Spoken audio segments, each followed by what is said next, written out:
Değerli dostlar, Somuncu Baba'nın sırrını ortaya çıkaran olay Ulu Cami'nin açılışı olayıdır. Bakın Somuncu Baba nice yerlerde eğitim görmüş, icazet dini diplomasını almış, manevi yolculuklarını bir noktada tamamlamış. Ama Anadolu'ya geldiğinde Bursa'da kendini gizlemiştir. İşte Uludağ'ın eteklerindeki o fırından ekmekler çıkarıp dağıtıp satacaktır. Bakın bu görselde, rejimiz benim görselimi kaldırsın rica edeyim. Orada bakın Ulu Cami'nin önünde ekmekler satan birisini görüyoruz. O Somuncu Baba olarak görselde yerleştirilmiştir. Bursa Panorama Müzesi'ndeki bir görseldir bu. Bu arada yanında birisi var. Yanındaki kişi kimdir? Somuncu Baba'nın yetiştireceği en önemli talebesi Hacı Bayram-ı Veli Hazretleri'dir. Onunla birlikte Bursa'ya geldiği, Bursa'da kendilerini gizledikleri Somuncu Baba'nın sırrının Ulu Cami açılışında ortaya çıkacağı ifade edilir. Bu arada bu görselde Yıldırım Bayezid Han'ı görüyoruz. Mimarla birlikte Ulu Cami'nin planlarını inceliyor. Mimar Ali Neccar'dır. Ve değerli dostlar, Yıldırım Bayezid Han Nibolu Zaferi'nin bir adağı olarak 20 cami yerine Bursa Ulu Cami'yi inşa ettirir. Ulu Cami Türkiye'deki ulu camilerin en ulusudur, en büyüğüdür. Böylesine muhteşem bir mabedin açılışını kim yapacaktır? Padişah Yıldırım Bayezid Han bu işi damadı olan Emir Sultan Hazretlerine verir. Buyur der, buna layıksın, ilk hutbeyi sen ver, açılışı sen yap der.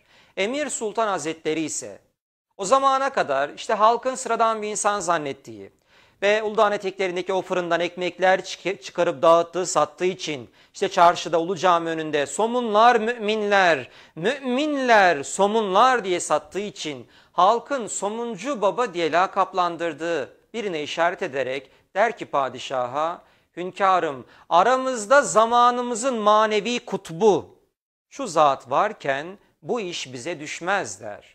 Halk meraklı gözlerle işaret edilen zata bakar. Bakarlar Somuncu Baba dedikleri zattır. Şaşırırlar, hayret içerisinde kalırlar. Zira onu öyle bilmiyorlar.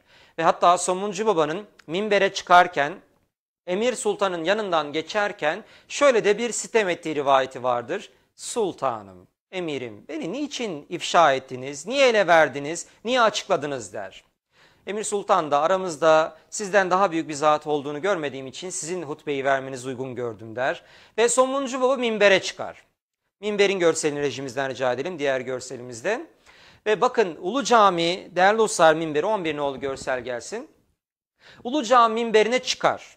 Şimdi düşünün, sıradan bir insanın Ulu Cami'de açılış konuşması yapması. Halk onu öyle biliyor.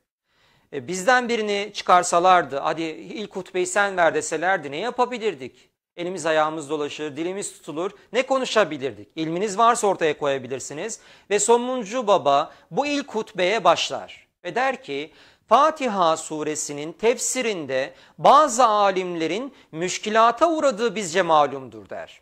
Molla Fenari Hazretleri, bakın o devrin Bursa kadısı, daha sonra Osmanlı ilk Şeyhülislam olacak, o büyük bir tefsir yazarıdır Molla Fenari Hazretleri. Bu ilk hutbe hakkında şöyle diyecek, Fatiha suresinin tefsiriyle alakalı bizim bir kısım zorluklar yaşadığımızı keşfetmesi Somuncu Baba'nın büyüklüğünün ilk delilidir der.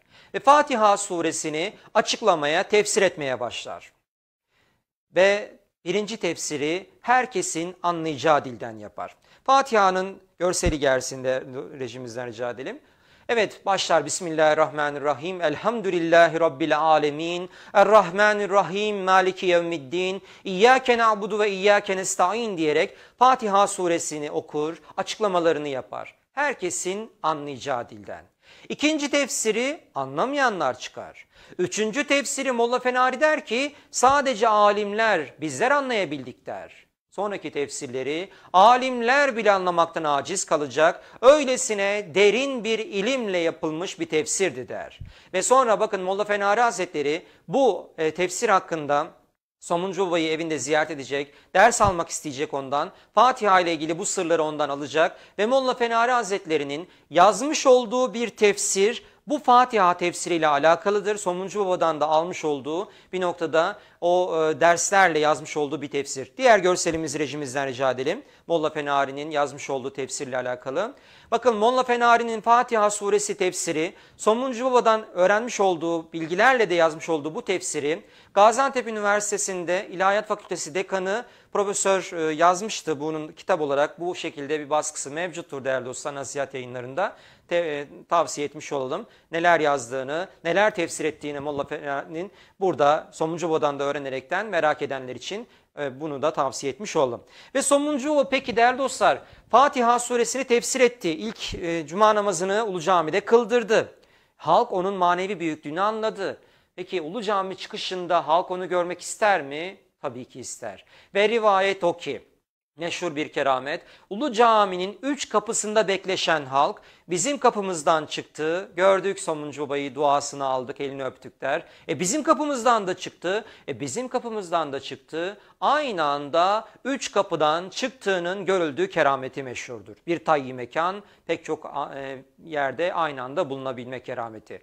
Tabi Somuncu Baba'nın manevi büyüklüğü anlaşılınca evinin fırınının olduğu yere halk akın akın ziyaretler gerçekleştirir. Somuncu Baba bundan rahatsız olur. Şöhretten kaçan birisidir. Şöhret afettir sırrınca. Bir sabah erkenden Bursa'mızı terk edip gitmek ister. Talebesi Hacı Bayram Veli'yi de alacaktır. Yine Ak Bedreddin, Kara Bedreddin gibi talebelerinin de olduğu şeklinde bir görüş var. Ve değerli dostlar talebeleriyle birlikte Bursa'nın doğusunda bir çınarın yanına geldiğinde Molla Fenari Hazretleri gibi bir kısım Bursalılar yetişir. Dur, gitme deseler de sırrımız faş oldu, sırrımız ortaya çıktı. Artık burada duramayız der, gideceğini ifade eder. Madem öyle gideceksin, o halde Bursa'ya dua et de git denilince o çınar yanında Bursa'ya döner, daima bereketli, feyizli olması, yeşil kalması için Bursa'ya dua edecektir. O çınara dua çınarı denmişti. Görelim görselimizi, diğer görselimizde rejimizden rica edelim. Bursa'nın doğusunda değerli dostlar böyle bir çınar ağacı vardı 1990 öncesinde ve bunun yanında Bursa'ya dua ederek gittiği için bu çınara dua çınarı denmişti. Osmanlı döneminde bu çınar yanında dua edilirmiş, sefere gidilirken, hacca gidilirken durulur dua edilirmiş ve maalesef bu çınarı koruyamadık. Yol açılmalarıyla bu çınarın kökleri zarar gördü, yolun ortasında kalmıştı ve 1990'lı yılların başında bir lodosta yıkıldı. Diğer görselimizi rejimizden rica edelim ve bu çınarın yıkılmasıyla ilgili görselimizi de gösterelim. Bu çınar ağacı maalesef bu şekilde değerli dostlar yıkıldı. Gövdesinden bir kısım parçalar Uludağ Üniversitesi'ne kaldırılmıştır. Eğitim Fakültesi'nde gösteriliyordu. Ve maalesef bu çınarı koruyamadık, günümüze gelmedi. Ama bu çınarın olduğu bölgenin adı Bursa'da Dua Çınarı mahallesidir. Bunu daha önceki çınarlarla ilgili bir programımızda sizlere detaylı bir şekilde anlatmış idik. Değerli dostlar peki Bursa'dan gider Somuncu Baba. Nereye gitmiştir?